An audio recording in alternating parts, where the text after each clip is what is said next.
excellent, folks. My guest today is going to be Canadian Ski Hall of Fame member and International Ski Federation honorary member Joe Fitzgerald. And in this episode today, we go through and discuss Joe's career in the sport of freestyle skiing. Joe has had a laundry list of roles, and it was really amazing to be able to get to understand his perspective and how influential he's been in the sport of freestyle skiing. From being chief of competition at the 1988 Olympic Games in Calgary when freestyle was just an exhibition event, to even before that being a FIS technical delegate at the first Freestyle World Championships in France in 1986. Joe went on to then be the FIS Race Director for freestyle. He supervised over 750 World Cup competitions, multiple World Championships, multiple Olympic Games, and even at the last games in 2026, he was a consultant. So it was a lot of fun to be able to learn some of the ins and outs, and I learned a lot of things that kind of go on behind the scenes that most people don't know about. And I really hope you folks enjoy this episode. It was a lot of fun, and I really appreciate Joe giving me some time to talk. So enjoy. All right, here comes the bell. Joe, thank you so much for taking the time and coming on. It's a real honor for me as a freestyle nerd to get somebody that's been so influential in the sport and has done so much for it. So I really appreciate you taking the time after the Olympics here. Bobby, thank you very much for the consideration and thanks for the contact. And I look forward to discussing a whole bunch of things that have happened and then, looking into the future a little bit and see how all this stuff can continue on. So starting, let's get into a little bit of your journey and just how you found your way into freestyle. Um, Grew up in Calgary, Alberta, born and raised, and it's on the eastern slope of the Canadian Rockies, and you can see the mountains, and there's a couple little ski areas outside of town. And my friends right across the back alley from me, their father had one of the ski areas, or he managed one of the ski areas. So I got involved with these guys that I grew up with, basically, Hmm. and then they pretty much, with a couple of other guys, started freestyle in Canada, the Bowies, Okay. and Ricky Bowie and Lorley Bowie and Daryl Bowie. So they had this little ski area, and they ran the first freestyle event in the first couple of freestyle events in Canada there. And I Okay. started skiing a little bit before then. I wasn't that good and went in the event, and that sort of got me up and going with these guys. And they were the founders of the original Canadian Freestyle Skiers Association in about 72, I think, or so. 72. So freestyle's always had a really good connection in Canada, and it got inside the ski association and those sorts of things. So that's how I got mixed up with that with through some friends, and then met all sorts of other people when we used to ski up at Sunshine and Lake Louise and Norquay and these little ski areas outside of Calgary.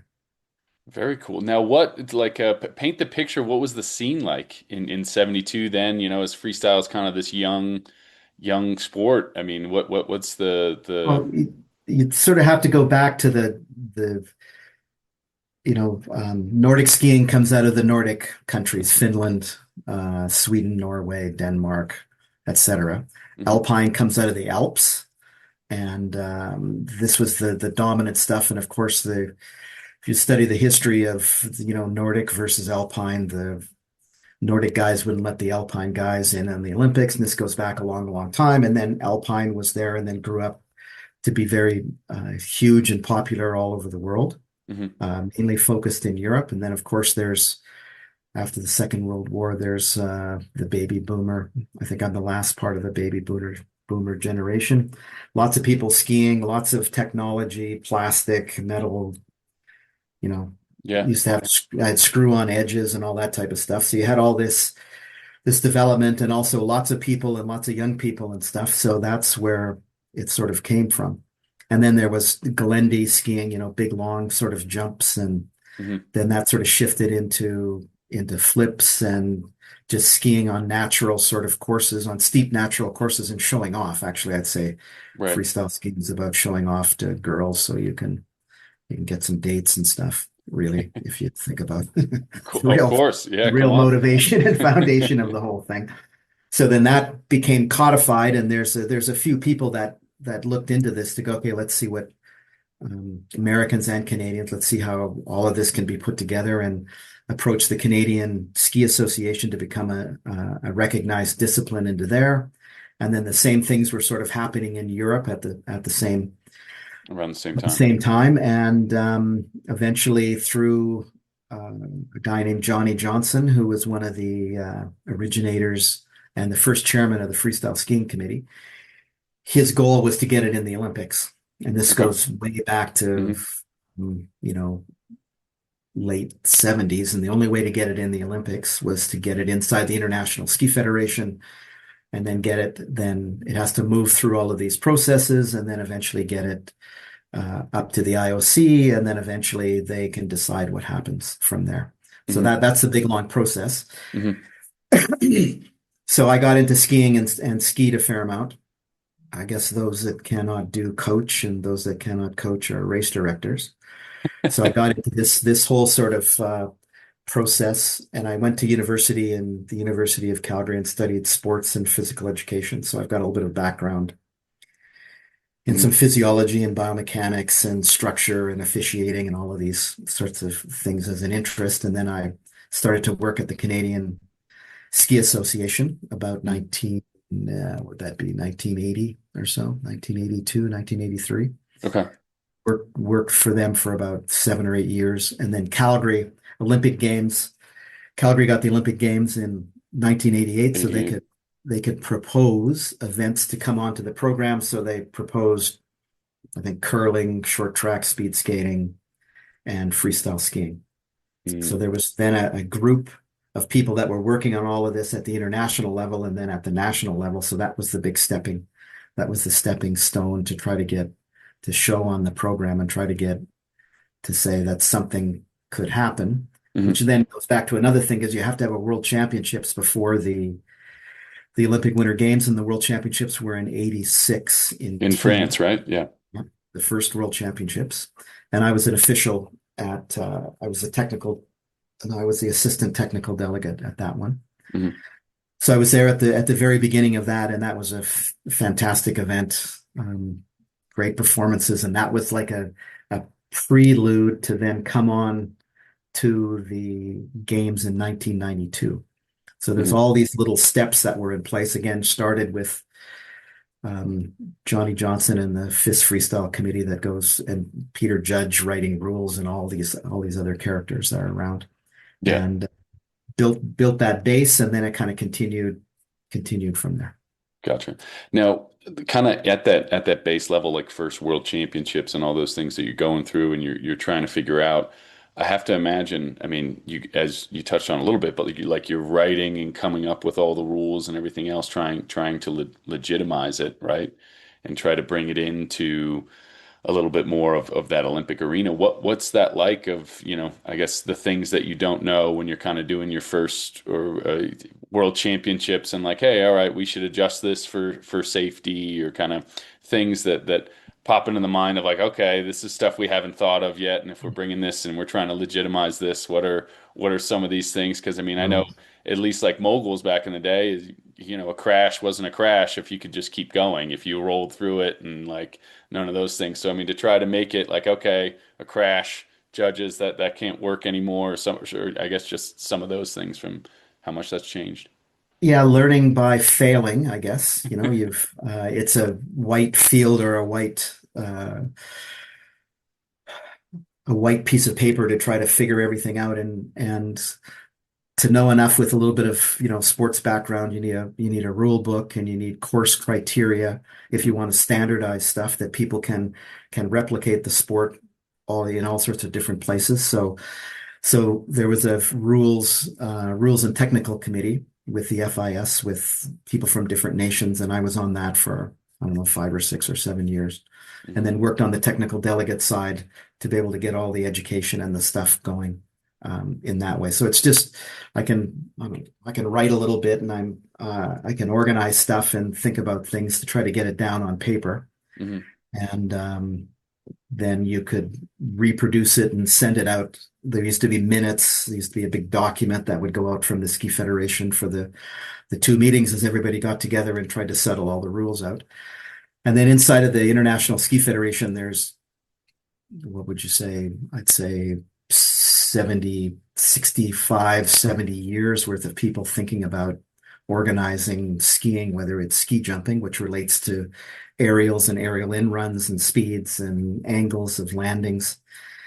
And then slalom skiing of why that's why there's control gates down, because you go down in a mogul course, you go down between the two control gates, which is the same thing as on a giant slalom course. You got to go down between the gates. So it's applying all of those other different things to be able to wrap up the package to say, well, this has got rules and it works. And then because it's a judged event, and then all that stuff with the judging criteria. And of course, everything continues as the athletes evolve and get better and practice, and there's more money coming in from national ski associations to train their athletes. And then you get a whole bunch of coaches and stuff that are also working, and they'd like a set of rules, or they'd like to have a set of rules that they can figure out how to cheat on it a little bit. So there's lots of feedback systems. So it's, right from the very beginning, there was a group of people that wrote stuff down and published it and communicated and got together and talked. And then the same with technical delegate training at that time. Mm-hmm. Yeah, because I mean, it seems to me like that would be just to kind of have a starting place. There's a lot of things to kind of get down, and obviously we go through and you see all the new rule changes and everything each year, but to kind of be at the forefront of like, all right, let's come up with rule one of the layout of the course and all those things. I mean, how much it's changed and adapted over the years. It's pretty remarkable, Or kind of thinking back to those roots. or because a sport has to have a codified set of rules and Right. a course. So then somebody goes, I got to do a course. What does it have to look like? So that was one of the things when I started with the Ski Federation. That was a couple of things to go, okay, we have to have a course diagram of a standard thing of what a course should be, plus or minus so Right. many X amount of yards or meters yep. or angles and all these other types of things. And then the evolution that came along with the different types of jumps and how jumps were introduced and how that was all adapted. Mm-hmm. It's just this feedback process of people skiing, doing feedback, trying to get it organized, and then trying to run a series of events around the world. You need some, a standard booklet, which again, the international competition rules are the history of operating stuff for the past, I don't know, what are we talking about, 50 years or so, I Yeah. think. Yeah. No, And absolutely. if you have a rules committee, they'll just make endless rules. We should have a committee that starts to take some rules out, because some of them, you want to get down to the very, very essence of the whole thing. Right. Well, for the most part, I mean, you think that everybody that are inputting those rules and everything else are trying to do it to make the sport better, or to make it better for the athletes, or for the spectator, hopefully, right? Isn't that the hope, that everybody's Yeah. in it Oh, for the best interests? yeah. There's a mixture of that. There's Hmm. also, I suppose that's one of the things that free or moguls or aerials, or actually we'll just talk about moguls, that's really done is it's a presentation Hmm. of the athletes and a presentation of the events, and trying to make the whole thing work out with music and all of these types of things that go together with event presentations. And that was, if you go to an alpine event, that's a little might be now, but at that time they were pretty bland, and the whole culture was changing with the music and etc. So you could bring all of these things kind of together from the presentation side. So that's always been a big aspect of the sport. Hmm. And a lot of, rule changes and stuff are based upon some self-interest. Nations would come and go, well, we'd like to see this. Well, why? Because our athlete can turn around and do that. That's why we'd like to change that rule. So Right. there's this whole international intrigue and politics and stuff at the same time. And then there's a committee that decides, that debates the rules and how they fit in and if it should happen, et Hmm. cetera. I was just at the spring meetings, and there were some new things that were coming in, and there was all those debates and all those things sort of had occurred then. Yeah. So again, there's all sorts of feedback loops. Right. And the skiers, I mean, from you just have to watch videos. The skiers are absolutely unbelievable, tremendous athletes right now. They can ski on anything, and that's the good thing about moguls is, I got to prepare the course. Well, actually, you don't because they'll ski on ice or solid snow or slush or whatever. They'll just go down and rip it up. Yeah, they're capable. They spend a lot of time Yeah, doing it, so yeah. it's definitely true. Now, going back just a little bit, I know we talk inside of rules and some of that stuff, but just to Johnny Johnson and getting the Olympics in Calgary and then deciding to get moguls and aerials in as an exhibition event. Why? And maybe I've heard this before, but do you remember why acro or ballet did not get squeezed through in 88, or was it an exhibition in 88 and didn't get carried Yeah, on there to was 92? three demonstration events in '88. Hmm. Two of them were at Can Olympic Park, which Hmm. was Pascapoo, which is a place where I started to ski at, that's where all the ski jumps and all the stuff were or still are right Hmm. now. And there's World Cups have been held there up until a couple of years ago. Yeah, New Orleans too. I've skied New Orleans Yeah, on yeah, that right yeah, in the, yep, it's a great yeah. spot. It's an unbelievable venue. So that uh, two of them, aerials and ballet skiing, were held in Can Olympic Park and up in Nikiska were the moguls. So I was the chief of competition at that with some other friends and people I've known for a long time that have been technical delegates and stuff. And Peter Judge's father, Peter's the managing director for the Canadian Freestyle Ski Association. His father was the chairman of the committee. So there was all these people that had got together and were working on the whole thing. So that's how it fundamentally got in. And then the Canadian Olympic Committee has to propose this as an event. The organizers have to agree to host it, which means you have to build courses and do technical types of things. Hmm. And then the organizer has to agree to pay for it. And then it has to be presented. So it got through, and then it was evaluated. There was an evaluation committee that showed up, and aerials was really messy. All sorts of people fell, big crashes and stuff.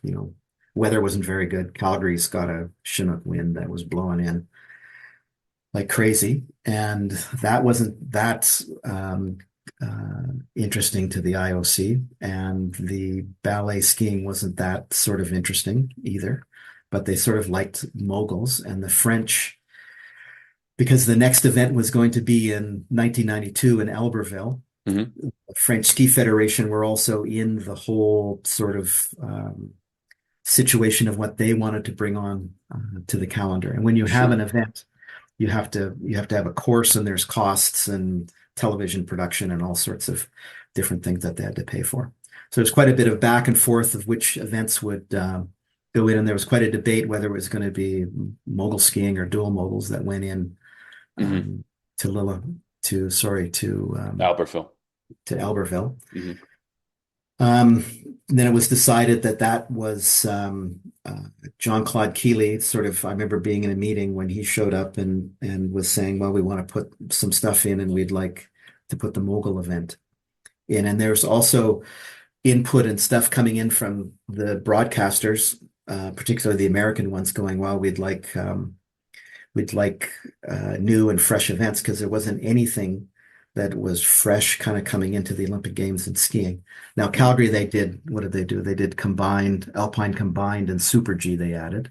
Okay. There was the demonstration of moguls, aerials, and ballet skiing. Then we shift into 92. So moguls in Right. 92. Then they did a demonstration again. Okay. They did a ballet demonstration and they did an aerial demonstration. And then there was 90, there was a shift in there because they went 92, 94. They started to shift the Winter Olympics with Mm. Summer Olympics back and forth. So there was an extra Olympics thrown in. Right. And then aerials did a good show in 92 as a demonstration event. And it got in 94. Okay. I don't think I knew that. I thought aerials and moguls got in the same, both in Uh, 92. Ah, the aerial okay. event in Calgary was a really messy, not, Interesting. not good. You see, this is the behind the scenes information that, You know, no, like, this was in front of 90,000 people. It wasn't behind the scenes. It was right on the They had to enjoy all the And crashes and everything, though. I mean, that had to be like yeah, but exciting, but it's still there with the Olympics, like I'm going for the glory, you know. mhm. It doesn't really matter. My bones and my ligaments and stuff will heal up in 6 months to a year. But if I go for it and land this, then I'll be a hero forever or not. So That's interesting. So as you're going through, I mean, you've had so much passion in the sport of freestyle. Like what do you love about it that's kept you, through the years? Obviously, you've seen it grow from this little tiny exhibition event and just kind of getting it onto the stage of FIS. I mean, you're the assistant TD at the FIS World Championships, and then you've kind of been this huge archive. I mean, you really just have to. What do you love about the sport? What's kept you kind of coming back for more over the years? a little bit of a life goal. I think skiing's pretty addictive. Oh You yeah. know, you'll spend lots of money. You'll go outside in cold temperatures and freezing weather and ski. Or actually, what we're the third weekend in May, I think. This is the long Yeah. weekend in Canada. Yep. Memorial Day There's a, weekend here there's in a the long yep. weekend, and this used to be the last weekend we used to ski at Sunshine. So, pack up all the stuff with all my friends. We'd go up there for 3 or 4 days, and that'd be the last day, and then climb around on the glaciers and stuff in the summertime and ski. So it's this sort of cultural thing, and I wanted to be involved in sports. So that was my little bit of my training, Hmm. and I can organize things fairly well, I think, and got into writing rules and technical delegate programs and stuff like that, and I was also a technical delegate in the Lillehammer Olympics, 1994. Hmm. And then at that time, the snowboarding guys were sort of coming out, and Right. I was working for FIS for the NORAMs for the winter in North America a little bit, about 96, 97. And then they started in snowboarding, and the snowboarding or the freestyle skiing coordinator, he started in to do snowboarding, so they needed somebody to support him as an assistant. So I started in there. So I've always been interested in organizing stuff and writing things down and Hmm. maybe making too many rules and things or solving problems. And that Always just problems to solve. kept going. And the travel was really good. Got to Europe Hmm. a couple of times, and I was the ski team manager because I worked for the Ski Association for a while. In '84, I was the World Cup ski team manager. I hauled about 25 people around and entered them into events and registered them and tried to Hmm. keep everything sort of organized. So I had all of these different organizational experiences plus team experiences, et cetera. And Yeah. then on the competition side. How was that difficult? I mean, just looking through to be able to juggle all that as the director, your booking and everything else. I mean, it's not. Yeah, it's I crazy. had Park Smalley on the podcast, and Yeah, I was talking with with that him, was Park. Park was it's with the like, other. yeah, with the Park U.S. was and he's Park, like, yeah. Park you're did the checking US in. team and I did the Canadian team in Yeah. '84. And you think about all those different events, then he's talking about, it's 150 ski bags and, or 100 ski bags. You got acro, ballet, There's no, moguls, and like, there was dial-up phones. yeah, You had to phone somebody. There was no faxes, right? This is pretty low. I don't even know how we met up at certain points in time to be able to meet the buses and get on the planes and do all that type of stuff. yeah, It was a huge process, and then trying to communicate to all of these people to meet at a certain place because I think we bought all the plane tickets and then distribute the plane tickets. And I mean, um, life was a little harder, but a little bit simpler too, right. because it all sort of worked out, and nobody was weighing how big the ski bags were and these types of stuff. So Right. Everybody was reliable or mostly reliable to show up at the time, It's parks sending off rental cars to different athletes. It's like, I hope they show up at 9. We'll see what happens. It's just had to be crazy though. or That someone recognized they've got the rental car keys and it's left in the departure running. You know, did you take the car back? I thought you took the car back, type of stuff. Yeah, Oh lots man. of lots of stories, lots of interesting times. But and again, those are all traveled through one in Canada, one in North America, I think 4 or 5 in Europe. Hmm. in Scandinavia and France and Italy, and then you could also get an idea of what people were doing and how they were setting everything up and stuff. So that was very interesting. So I like traveling, and I like the challenge of events. So Hmm. I got to do it at a pretty big level for a long time. Yeah. Now, so around 96, I think, is when you start becoming the race director for FIS, right? It was Around that time period. 97 world. I was the race director, 97 World Championships, which were in Nagano before the 1998 Hmm. games, and I'd run some World Cups and did some stuff. And I moved to Sweden and got married, and I lived in Sweden for 5 or 6 years around that time, and Okay. then moved down to Switzerland in 2000. So I was working part-time during the winter, and then it was became 6 months, and then basically became full-time in about 90, 98, 99, I 98, think. 99 in there. Okay. Gotcha. Now, what was that like? I know like the behind the scenes stuff. I've asked a bunch of these questions. Just curious about like what was the TV kind of setup and production? Because I mean, one of the things I know just from the last Olympics, I mean, how well TV ran and the production and all the behind the scenes stuff, which I think a lot of the people don't kind of, they just show up, watch, but there's so many different things kind of going on behind the scenes. I'm just curious, what was that like in 92, 94, as you're kind of 98, you're progressing and kind of coming up with the different packaging and everything else to make it better for the spectators so you get more eyes on TV and just everything in general. I mean, there's a lot of stuff there that people I'm sure don't know the details that But go into it.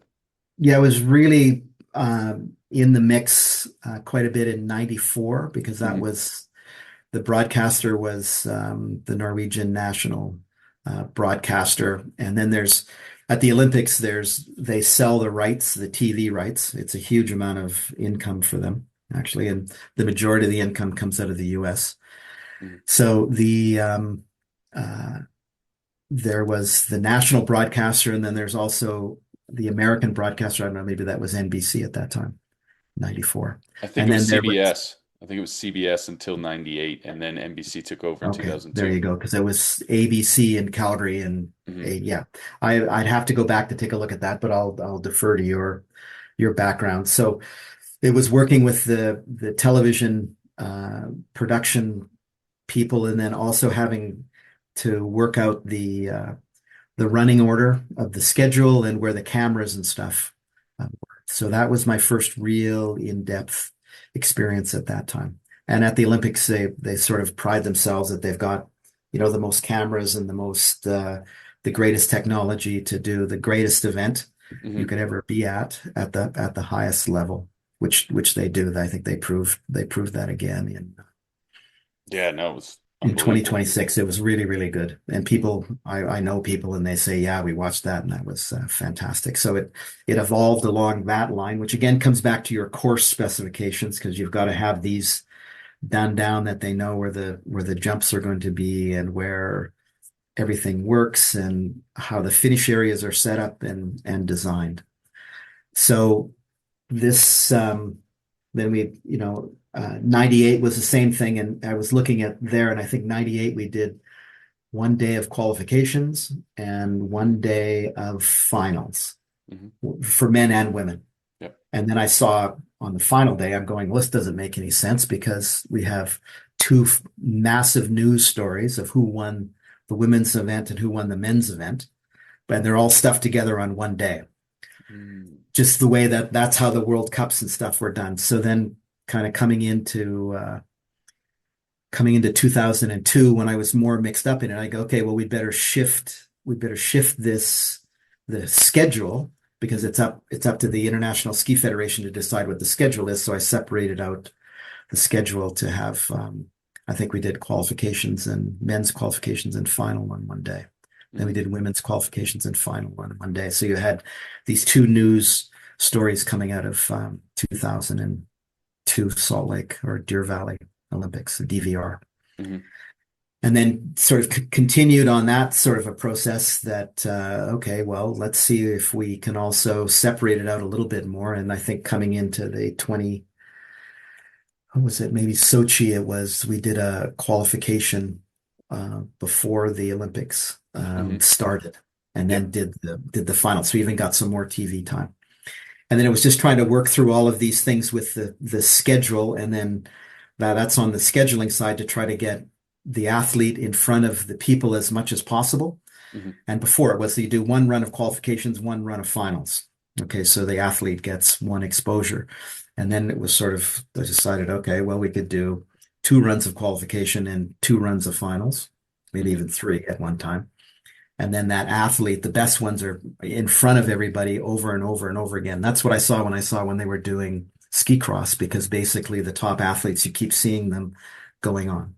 Right. So I thought if the more we have this elimination type of a format, the better, the more interest that's going to be gained in that. Hmm. And then had to work really hard of how the starts are set up and how the finish area is set up with all these little notches and places where people can stand, Hmm. because you get about half of yeah, I don't know, what would you get? 15% of the events, the athlete at the start, Hmm. 35, 40, 50% of the athletes in the on course. And then you have this replay and finish area and then emotional stuff. So that's all designed up as one package. Hmm. So all of how all those are set up and designed, and the angles and the way that the athlete actually has to see the video wall and all of these types of things have been worked out over a long, long period of time of how it's all set up with different angles and different distances. Yeah, no, I'm sure. I mean, it's down to an And it art. works.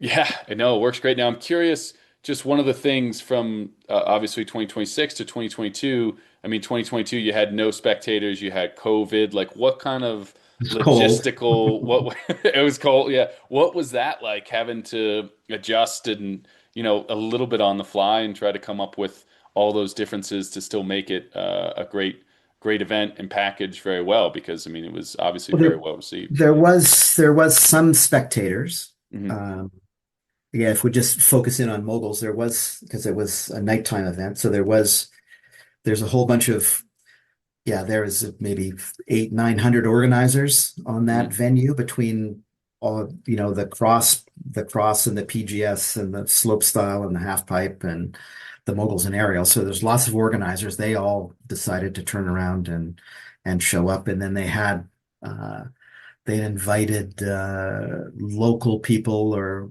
people that they knew, Okay. VIPs or whatever, to be in the stand. So there's a little bit of spectators there, Gotcha. but Okay. mainly the IOC even kind of go, spectators probably cost 500 US dollars a person, and they charge 300 when you look at all the setup and the stands and all of the costs Hmm. to be able to mag and bag them and do all the stuff. So they go, if they can get the number of spectators down, that really doesn't matter. You get a good feedback and a good emotional sort of a thing, but it's really a television program that they're looking at. Hmm. And then it's working at that time at 2000 till 2000, I worked for the FIS.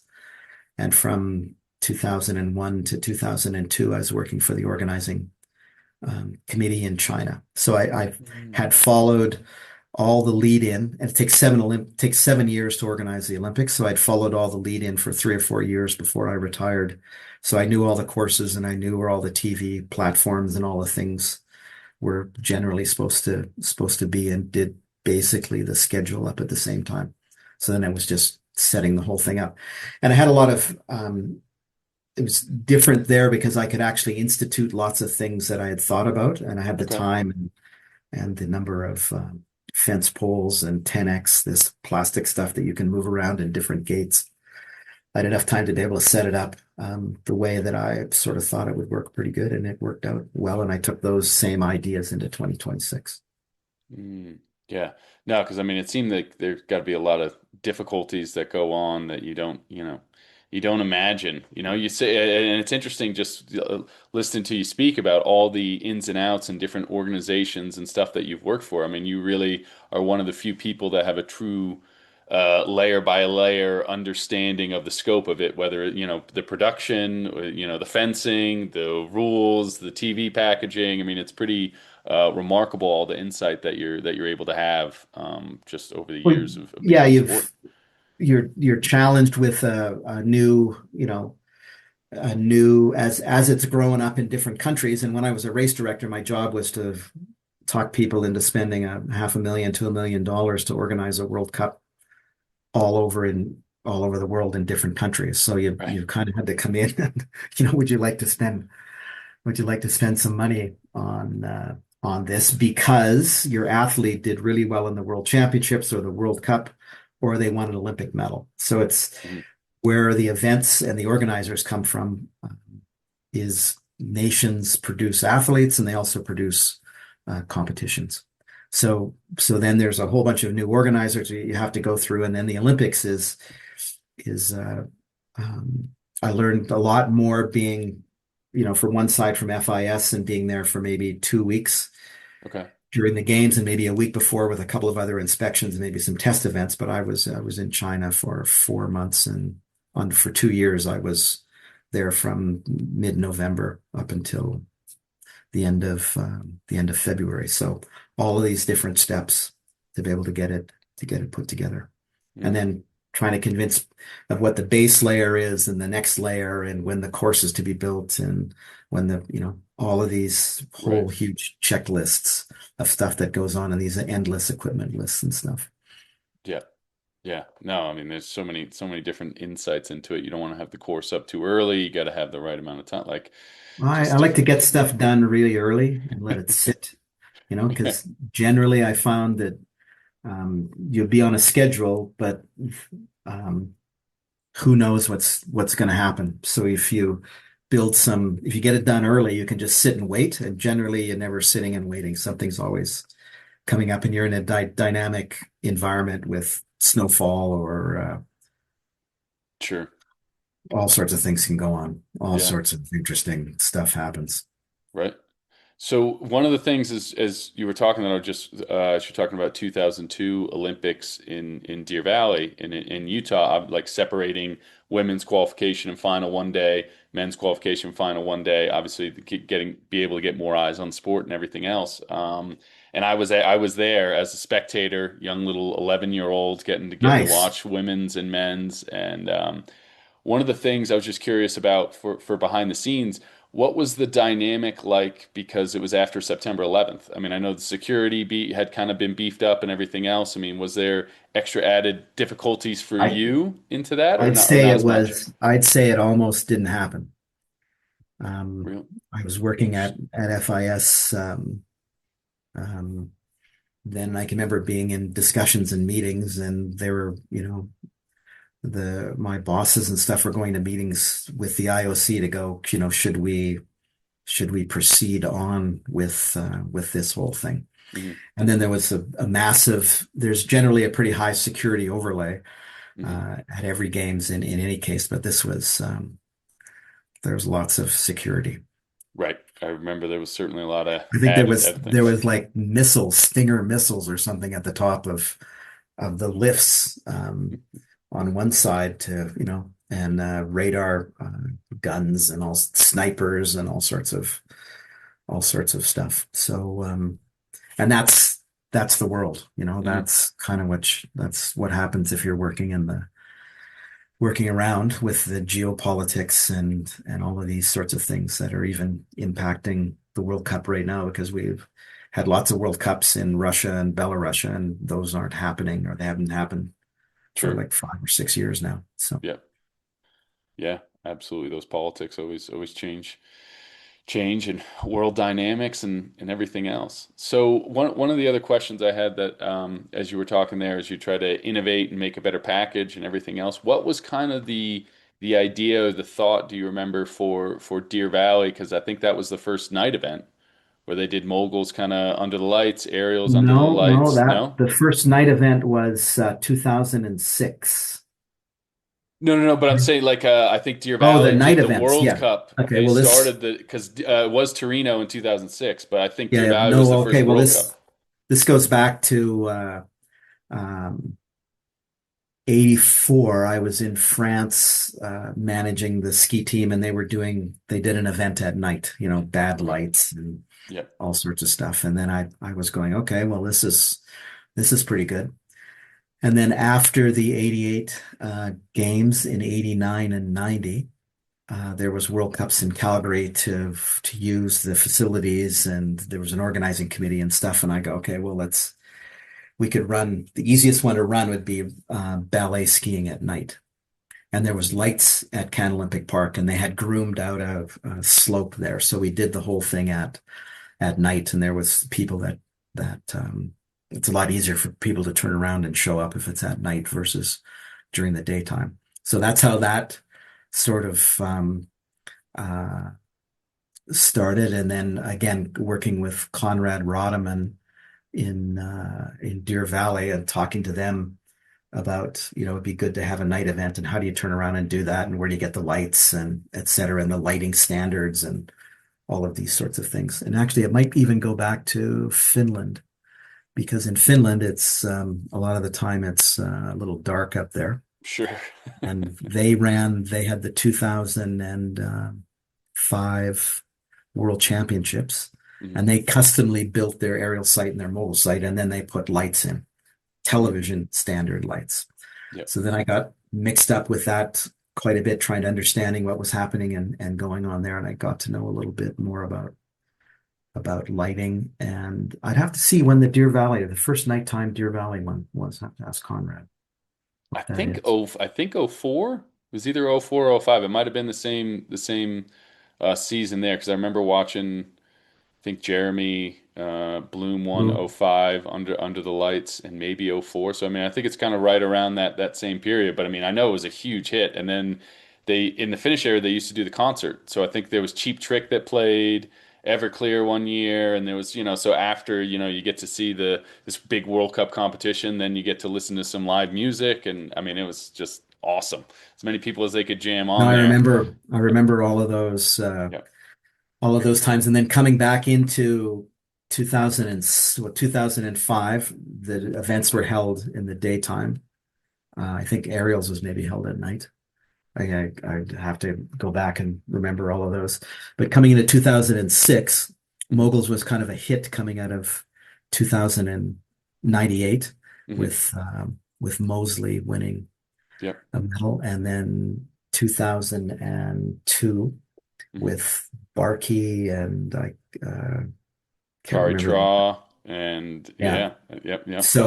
So again, the American rights holder goes, we this is coming in 2006, Mhm. and the way that the timing would work if you held it at night in Europe, you'd be Mhm. hitting, 5 or 6 hour time zone difference in Sure. the east coast of the US. And then it allows a lot more play in the schedule. So that was the first real big Olympic experience at night in 2006. hmm Yeah, and it was a smash hit, and then Vancouver as Yeah. well. I mean, it was pretty much under the lights until this year in 2026, and I think that was trying to be more economically No, I sound. right And after no, I left, actually. right. The other race directors were going, well, we should have our stuff at night and et cetera, et cetera. So it's also a lot of it's driven by what the broadcaster wants, and it's no cheap cost to put a set of lights in and to have it Ouch. up and running, and that's the legacy of Ruka. I mean, Ruka's had a World Cup, I think, there since maybe they've missed 1 or 2 years, but there's always been a World Cup in Finland in December forever, and they have to run it at night, and it's a big sort of actually they run it at 4 o'clock in the afternoon, and the It's sun still under the goes down lights. at 1 o'clock Yeah, exactly. in December. But it's a whole other way to turn around and do it, and there's great lights in China too. Mm, All that system and everything's set up there, and they'll be back in China in 2029 for the World for Championships. World Championships, yeah. Mhm. Now, And lots of aerials is pretty easy to run at night. I mean, easy in terms of your footprint of your course of so many, the distance is 170 meters or whatever that mhm, is, a couple of 100 feet yep. long. So the shorter everything and the narrower stuff is, the less the lights turn around and cost. So we've run aerials at night quite a bit. Mhm. Now, I know you touched on earlier a little bit of like trial and error through, Lots, different lots of things. errors. Right. Try, So try and fail. try. So what are some of those failures that stick out, that pop in, that really produce later on like successes and like, okay, we finally got it right. We figured out that formula. Um, Try to block out all those. Of course, you think whatever you do is kind of correct. It's going to work, Right. and the other people just aren't understanding what the idea is. So there's lots of little small little corrections and little sorts of things to do. Again, within the background is to go, how can we make a great show within an hour or an hour and a half or whatever TV time you have? Try to get the athletes on that their scene and their personalities sort of turn around and come out. And that's again with these different sort of formats that I worked on hard to before there was a qualification and then a final. And it was like, okay, well, what if you blow out your one run in the qualification? Is there a second chance to get in? So then there was this Q2. So we took the top people into the final, and then the Q2 got another chance, which again creates a whole set of stories Sure. of somebody should have got in their 11th, and they only took 10 into the final, and can they turn around and redeem themselves? So there's this whole thing, and then that into the final, that all those different stages that happen there, that you've got to be a fantastic skier to be able to put it down Hmm. continually, Right. and hopefully make it into the next group to be able to then make it onto the podium or make it onto first place.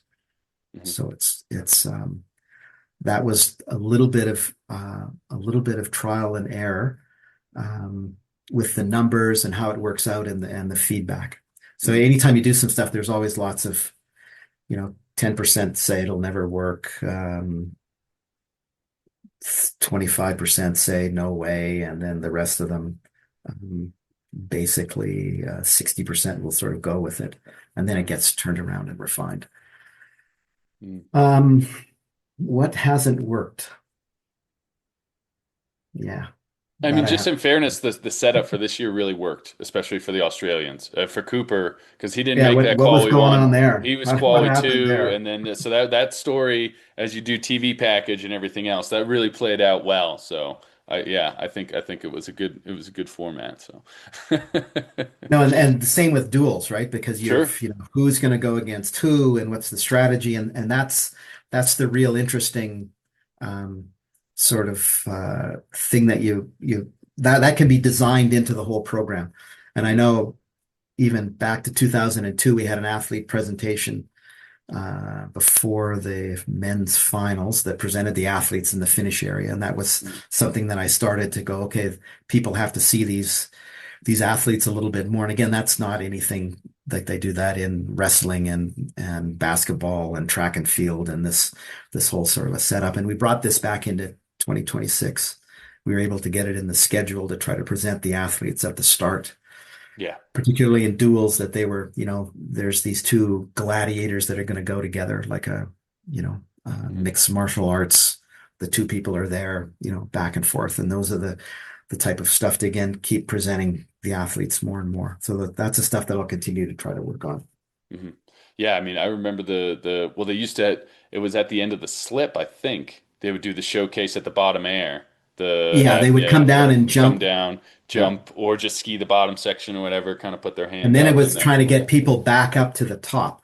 right in time. So this was kind of, and then somebody wouldn't show up and try to run them down in order and try to get it organized. And then we thought, okay, well, this would be better if we do it when they're at the top, so they don't have to get there and they're all there. And then the first person that's presented is the first person to leave after 12 other people are done. So it all works out. And I hope, yeah, I'm pretty sure Rinaldi, the race director, will continue on with that and make that a good part of the event. Because if you just see your face is covered and you've got goggles and a helmet on, Right. I think an athlete's asset is what they look like and their personality that has to come through a little bit better. And Yeah. you get that in the finish area. Um, But if you can continue that stuff, you can maybe communicate a little bit better, Yeah. add some No, more value. absolutely. So just the culmination of all this hard work, everything else, I mean, making being nominated and going into the Ski Hall of Fame in Canada, what was that like? I mean, achieving, obviously you've done a It's bunch for nice the to be, sport over your yeah, career and what was that honor like for you? nice to be recognized by your friends and your peers of your life's work so far. It's not over. I've still got a few more miles in me. No, that was very nice, and I know my friends got together and then they wrote all the stuff out, and it was quite an honor to be recognized and be added in as a builder. And it's not. I worked in Canada for, I don't know, 20 years or so, Hmm. 25 years in skiing, Yep. and then worked internationally for the another 25 or 30 years. So it was quite good. It's a nice honor. Yeah, no, I I mean, appreciated it. and well deserved for all the work and just in this short conversation we've had so far. I mean, all the ins and outs and details of trying to get these events to run and make them packaged and look great for TV and all the things that continue to adapt and change as the sport evolves, right? You're changing rules and all those different things. Like, I think it's well deserved for all the hard work behind the scenes. That's really unseen for the most part, and people just show up and out, everything runs when it's supposed to run, and it's But I think the Olympics have a little bit, they have a little bit, it's a lot more design goes into that oh with the sure, coaches' boxes and all. That's all the stuff that I've looked at to be able to get people in their individual locations so that they can do stuff, and then the TV guys can turn around and find them. So that with enough time and ability to look back and continue those types of, standardize the course and then start to standardize outside of the start and the finish and then alongside of the course, because basically the television production and 15 or 20 meters outside each one of the courses, that's also a part of the course at the same time, with all the where all the cameras are and all hmm, of these things, and then having the ability of the organizers to easily work on the side of a mountain, basically, because yeah. it's no easy task to ski moguls, hardest job in the world. And it's no easy task to organize a mogul competition, trying to get up and down there with people that have to have a fair amount of skills to be able to move all the equipment and tools around. So, Yeah, no, it's always quite the undertaking, especially the more and more you go up the ladder. So one thing we touched on a little bit, I mean, I know I'd love to hear you talk about just there's potentially a new format you're thinking about for moguls potentially.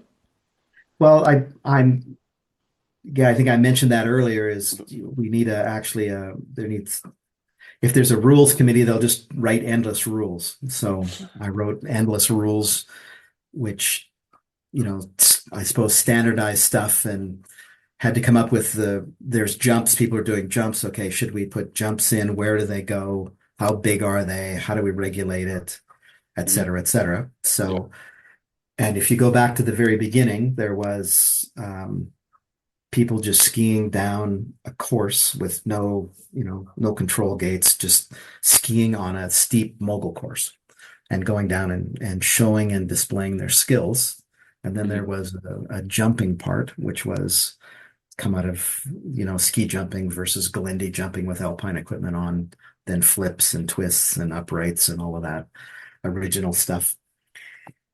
And so those are the two initial parts of freestyle. And then Mhm. what happened, the mogul skiers go, well, they always jumped in the course off of bumps, which weren't, there's a rule that you couldn't prepare a bump or something like that for a jump, or you couldn't go on a course and spontaneously jump. Right. So basically, as the aerial guys got a lot better, we had the Mhm. single jump, and fundamentally, the single jump has been sold to the mogul course. It's been traded off the aerial site. It doesn't exist in the aerial site anymore. Mhm. It goes on the mogul course in a smaller sort of a format with, I don't know, 6 to 8 takeoffs on two knolls with landing hills. And then you've got a pure jumping event, And when we started, there was a pure mogul skiing event. And Right. now moguls is a little bit of a hybrid with jumps and turns. Right. So, fantastic, looks great, rock show, skills beyond belief with moguls, turning skills, jumping skills, landing in a mogul field, technically, Hmm. and then, coming out and going down to the bottom. Great show. So if you kind of go, okay, well, what if we reduced a whole bunch of, and there's a huge amount of work that has to go to build a mogul course, right? Right. The grooming machines, Yep. first of all, you take all the moguls off with a grooming machine and then you put them back on, which is Right. quite a bit of work. And then if you follow the amount of grooming machines that are around in the world, Mhm. there's I don't know, 15,000 of them that are operating every night, cleaning every mogul off on a ski slopes in the world. So it's a little hard to kind of get more people skiing moguls if the whole resort concept is to take them out. Right. So if you then go back and go, okay, why don't we just have people ski on naturally formed up mogul courses? And there's really steep slopes all over the Sure. place in the world that they, you know, okay, well, there's moguls way up there. It's really steep. Let's build a winch cat. We'll build a winch cat so we can take them off the steep slopes. So then if you take the event back into natural mogul skiing, Hmm. then that's without, and you could still jump, but um, you don't need to build the jump. You don't need to build the course with a grooming machine. That's coming back to much more natural type of skiing. And again, then you match it up with all the technology these days with the digital way that you can track people by transponders on their boots, and you can figure out all their different speeds, Right. etc. You can also they now do lots. They do most of the judging with on video. Hmm. So basically, uh, you could have a mogul course that had different sort of turns and angles and different slopes because it's a natural type of a thing without being Right. groomed with just snow on it. Yep. And then just start and go down there, which I think would bring more people into skiing moguls. Because if you've got to ski moguls and jump, then Right. you need a water ramp, and then you need trampoline training, and you need another coach, and there's a whole other skill set there. So if you come back to the fundamental basis, Right. Back to the what it roots. is, that might be a way to get more people skiing moguls and competing in moguls. Yeah. That's the concept. I think that, yeah, back to the roots. I think that'd be great. And Absolutely. I'm on you board. sort of come, sustainable. You could go, well, look at how much diesel you're using and grooming machines to cut this down, just leave it. Hmm. And that also, ought to be cheaper to do. Hmm. The technological overlays, I can see how that could work out pretty well. And you also saw lots at the Olympics with drones.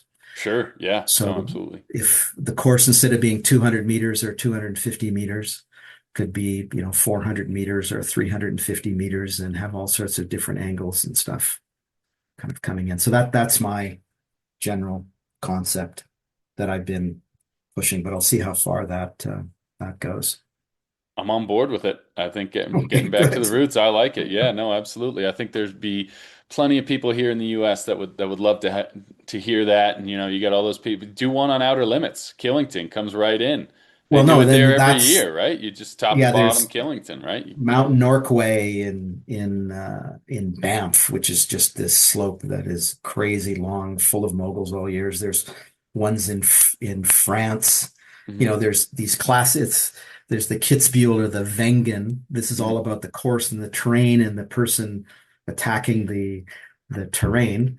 Right. And you're um, again, no denigration to any of the mogul skiers these days. And I even go, after people have done that, if they're highly trained mogul skiers back and forth and they wanted to do another event, they could easily go over to this because it's just pure mogul skiing, Right. longer and more pure, Right. less jumps, and you'd get maybe a different set of different types of skiers.